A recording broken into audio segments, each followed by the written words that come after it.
Hello everyone. आज हम discuss करेंगे एक बहुत ही इम्पॉर्टेंट टॉपिक जो कि रिलेटेड है एरोमेटिक कंपाउंड्स की इलेक्ट्रोफिलिक सब्स्टिट्यूशन रिएक्शन से रिलेटेड टॉपिक है।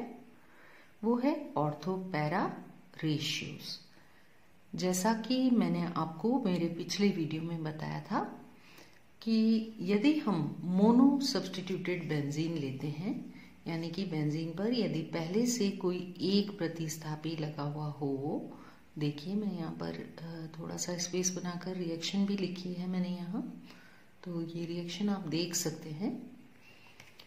मान लीजिए कि बेंजीन पर पहले से एक CH3 ग्रुप लगा हुआ है, यानी अब ये टॉलुइन है, और अब हम जो सल्फोनेशन करवा रहे हैं वो बेंजीन का नहीं करवाकर टॉलुइन का करवा रहे हैं।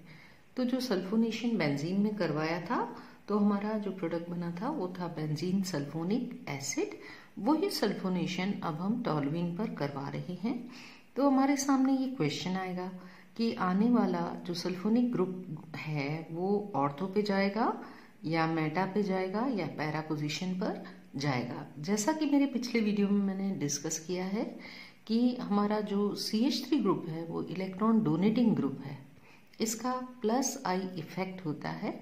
इसकी वजह से इसमें जो प्रोडक्ट बनेंगे वो ऑर्थो और पैरा प्रोडक्ट बनेंगे, न कि मेटा।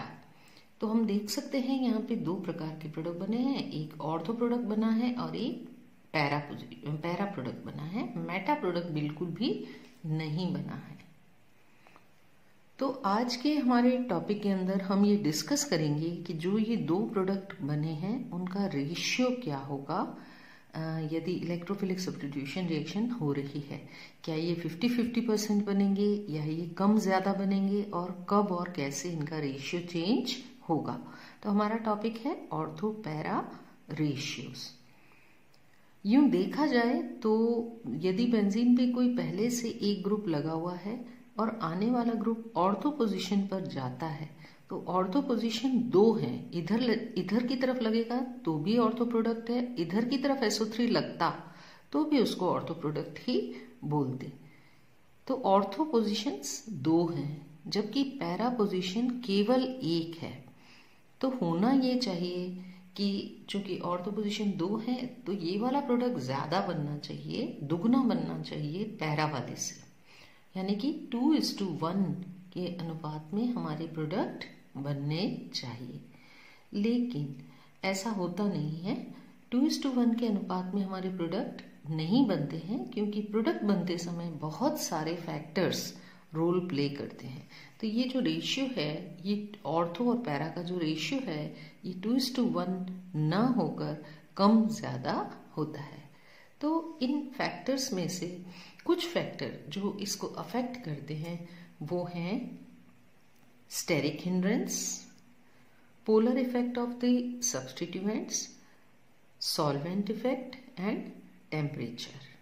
ठीक, तो ऑर्थो पैरा रेशियो को कौन कौन प्रभावित कर सकता है? या तो त्रिविम बाधा, जो समूह लगे हुए ना, ये दो समूह लगे हुए हैं, इन दोनों की साइज यदि बड़ी होगी तो त्रिविम बाधा उत्पन्न होगी। दोनों में से एक की भी साइज बड़ी होगी तो त्रिविम बाधा उत्पन्न होगी, और यदि इनकी साइज छोटी होगी तो त्रिविम बाधा नहीं होगी। तो वो त्रिविम बाधा ऑर्थो पोजीशन पर ज्यादा होगी, पैरा पर कम, क्योंकि ऑर्थो में दोनों समूह पास पास हैं और पैरा में दोनों समूह दूर दूर हैं।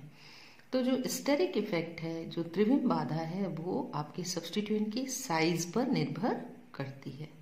दूसरा है पोलर इफेक्ट, यानी कि ध्रुवीय प्रभाव। इनका जो सब्स्टिट्यूएंट्स है इन्हीं का पोलर इफेक्ट, कि ये इलेक्ट्रॉन डोनेटिंग है या विड्रॉइंग है, इनके ऊपर प्लस चार्ज है या माइनस चार्ज है। तीसरा है सॉल्वेंट इफेक्ट, यानी कौन सा विलायक आप यूज कर रहे हो, पोलर या नॉन पोलर, ध्रुवीय विलायक या अध्रुवीय विलायक। और चौथा है टेम्परेचर, यानी कि अभिक्रिया का तापमान कितना है।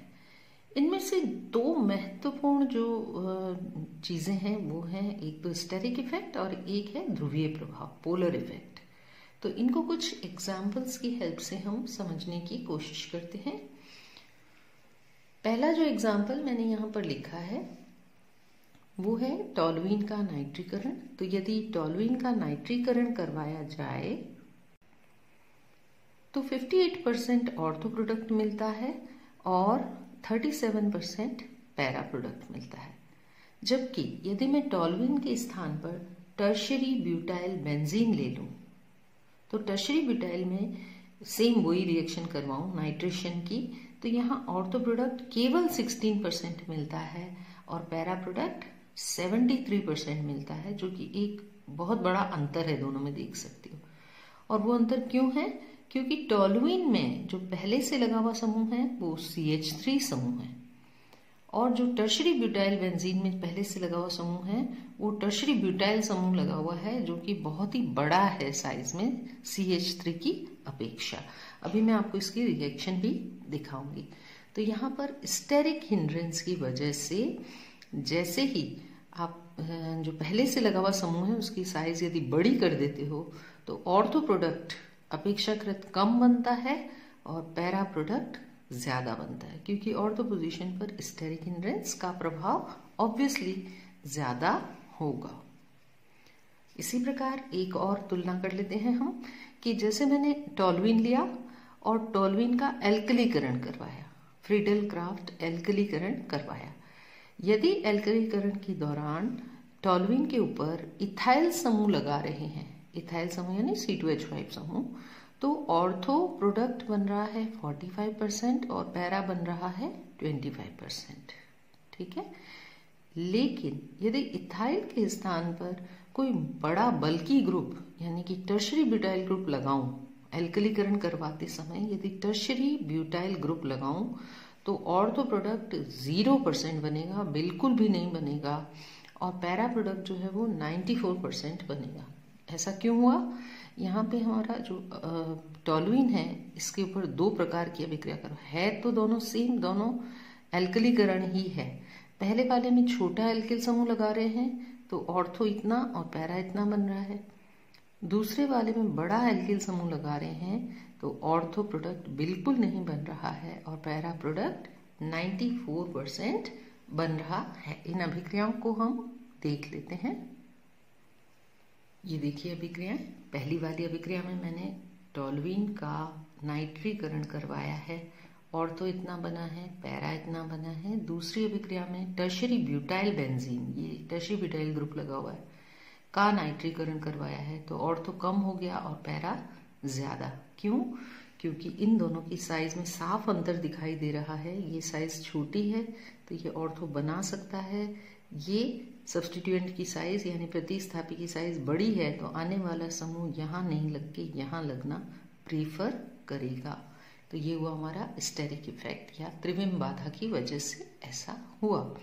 और सेकंड जो अभी अभी मैंने आपको बताया था वो था टॉल्यूइन के ऊपर मैंने एल्कलीकरण करवाया। तो एल्कलीकरण के समय, फ्रीडल क्राफ्ट एल्कलीकरण के समय एथिल समूह लगाती हूँ तो ऑर्थो इतना और पैरा इतना, और टर्शरी ब्यूटाइल लगाती हूँ तो ऑर्थो 0 और पैरा इतना ज्यादा अमाउंट में 94% में बनता है। ये भी स्टेरिक इफेक्ट की वजह से हुआ।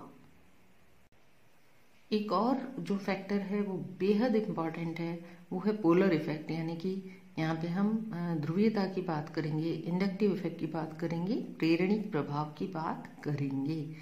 तो यहाँ मैंने लिया है हेलोबेंजीन, यानी बेंजीन के ऊपर कोई हेलोजन समूह लगवाएं, पहले से लगा हुआ हो, यानी फ्लोरीन हो सकता है, क्लोरीन हो सकता है, ब्रोमीन हो सकता है या आयोडीन हो सकता है। तो मैंने बारी बारी से इन चारों हेलोबेंजीन के ऊपर नाइट्रीकरण करवा कर देखा। नाइट्रीकरण करवाने पर यह है हेलोबेंजीन, इसका नाइट्रीकरण करवाने पर ऑर्थो उत्पाद और पैरा उत्पाद बनते हैं।